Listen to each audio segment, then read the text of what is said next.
Las teorías sobre el viaje de Jimin y Jungkook a Nueva York no dejan de crecer, y es casi inevitable que la gente empiece a hablar del tema con un toque romántico, porque la manera en la que ellos dos siempre han conectado hace que todo se sienta un poco más especial.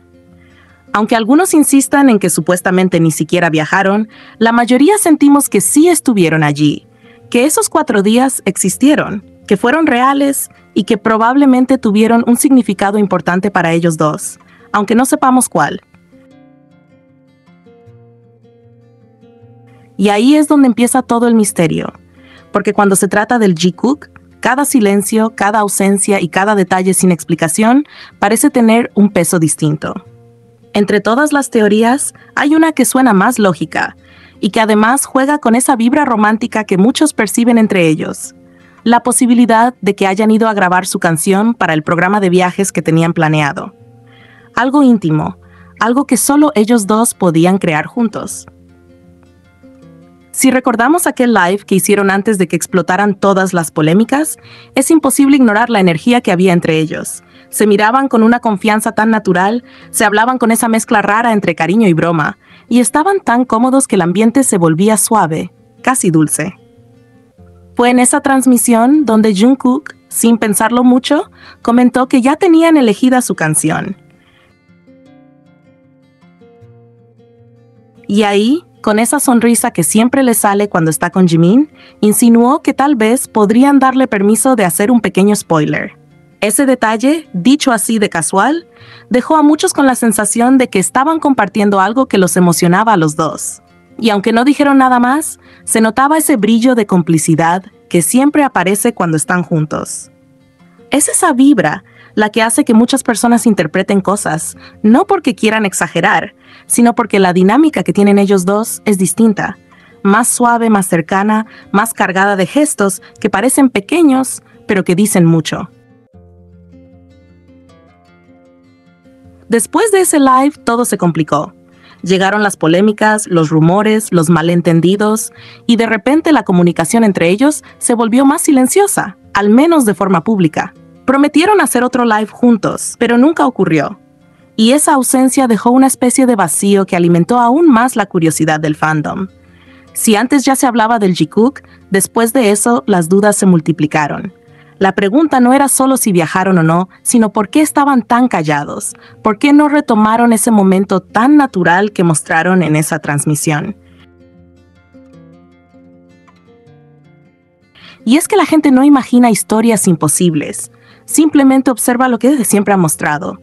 Una cercanía que parece fácil, una atención mutua que no es forzada, una manera de estar juntos que muchas veces se siente un poco más suave de lo normal.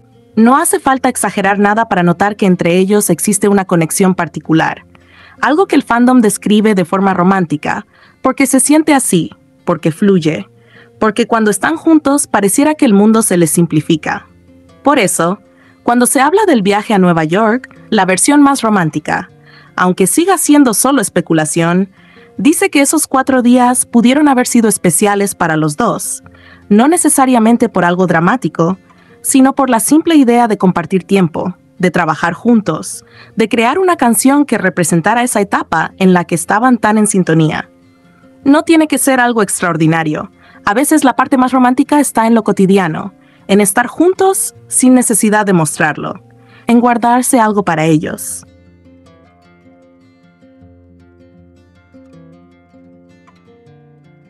En los últimos años, pero especialmente en los últimos meses, se ha vuelto evidente que una parte del fandom de BTS, particularmente ciertos sectores organizados alrededor de ships o narrativas específicas, ha adoptado un comportamiento cada vez más tóxico, obsesivo y desconectado de la realidad.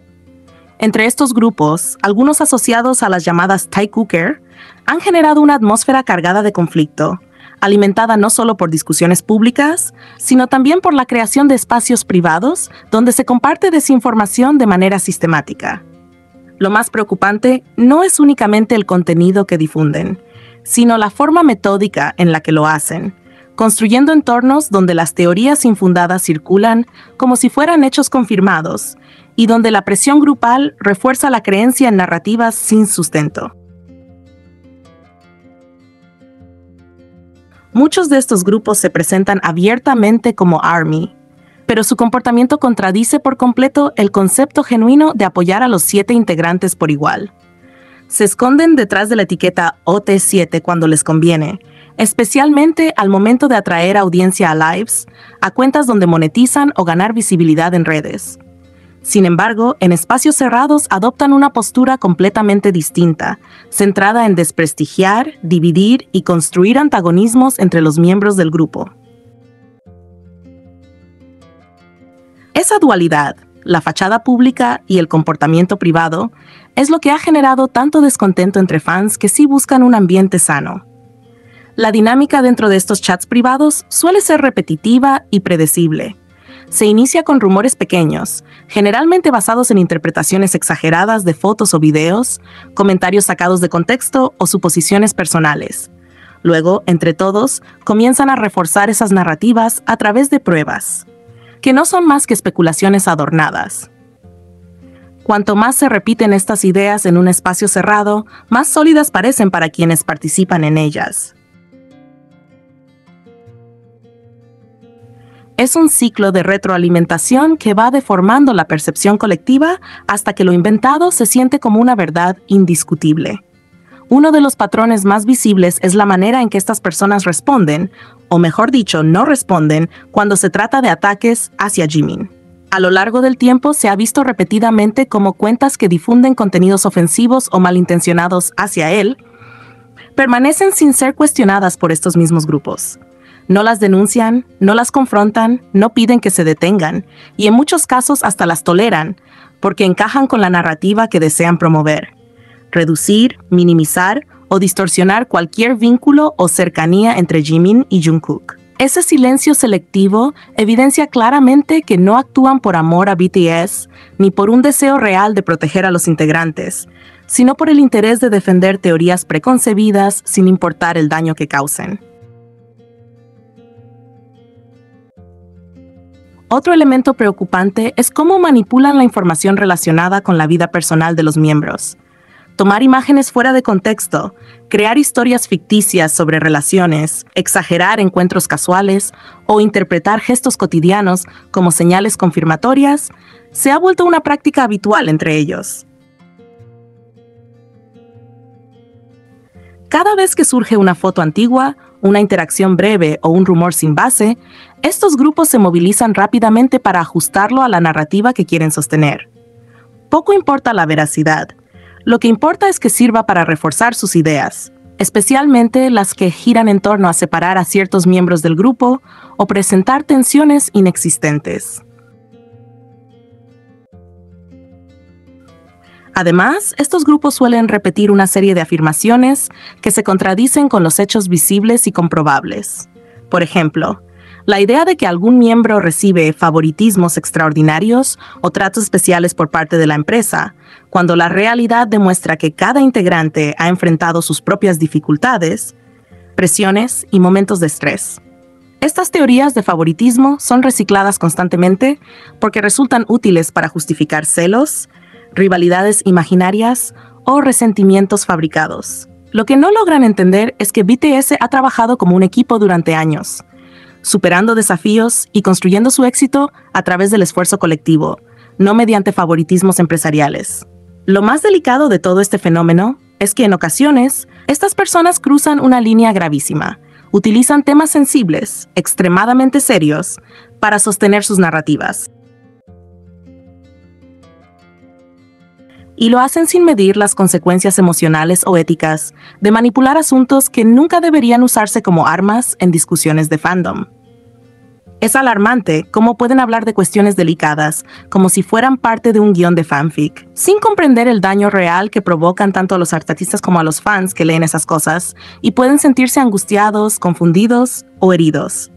Este tipo de comportamiento demuestra una pérdida total de perspectiva. Parecen olvidar que BTS está compuesto por personas reales, con vidas reales, sentimientos reales y un derecho fundamental a la privacidad. Ningún rumor, ninguna teoría de ship, ninguna interpretación forzada justifica difundir acusaciones graves o comentarios que afectan la integridad personal de los integrantes. Pero como estos grupos viven encerrados en su propio ecosistema de desinformación, pierden la habilidad de distinguir entre lo que es apropiado y lo que es profundamente irrespetuoso. Sumado a esto, se observa cómo muchos de estos individuos utilizan el concepto OT7 únicamente cuando necesitan legitimidad.